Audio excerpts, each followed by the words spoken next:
Hello friends, welcome to Andhra's దైకా channel once again. The most scariest film అదేనండి, Pindam movie చూసేసనమాట. Promotions చూసి ఆత్రం ఆపుకోలేక థియేటర్కి అయితే వెళ్ళిపోయా. ఇంకా నాకు ఎందుకో ఈ సినిమా చూసిన తర్వాత నాకు మసూదా సినిమానే స్కేరియస్ట్ అనిపించిందంటే మీరు అర్థం చేసుకోండి ఈ సినిమా పరిస్థితి. అప్పుడెప్పుడో వచ్చిన సాయి పల్లవి గారి కనం మూవీ కాన్సెప్ట్ ఈ సినిమా కాన్సెప్ట్ ఒకేలా అనిపిస్తుంది అనమాట. హారర్ సినిమాకి technical aspects like music, lighting, art designing, ఇంకా సినిమాటోగ్రఫీ గట్టిగా వర్క్ అవ్వాలి. ఈ సినిమాకి 100% వర్క్ అయ్యాయి. కొన్ని మూమెంట్స్ కూడా బాగున్నాయి, కానీ కథ, స్క్రీన్ ప్లేలో గజిబిజి, ఇంకా సరిగ్గా లాస్ట్లో పే ఆఫ్ కూడా ఇవ్వలేదన్నమాట.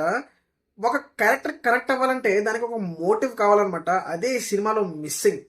ఇక యాక్టర్స్ పర్ఫార్మెన్సెస్ విషయానికి వస్తే మనం ఒకరికొకరు ఫేమ్ శ్రీరామ్ జస్ట్ ఉన్నాడంతే ఈ సినిమాలో. ఇక ఆయన కన్నా ఇద్దరు చిన్నపిల్లలు ఉంటారండి, ఆడపిల్లలు, వాళ్ళిద్దరు భలే చేశారండి ఈ సినిమాలో. ఇక హీరోయిన్ కూడా ఓకే అని చెప్పుకోవాలి. ఇక ఈశ్వరీరావు గారు ఒక చిన్న పాత్ర చేశారు. ఆవిడ కూడా నాకు ఎందుకో ఈ పాత్రకి మిస్ఫిట్ అనిపిస్తారనమాట.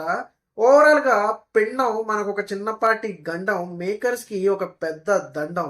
స్టఫ్ లేకపోతే ప్రమోషన్స్ లో ఊదరగొట్టకూడదు. నా వీడియో మనకి నచ్చినట్లయితే లైక్ చేయండి, షేర్ చేయండి, సబ్స్క్రైబ్ చేసుకోండి. ఇలాంటి మంచి మంచి వీడియోస్ కోసం మీ సపోర్ట్ అయితే నాకు కావాలి. Thank you so much.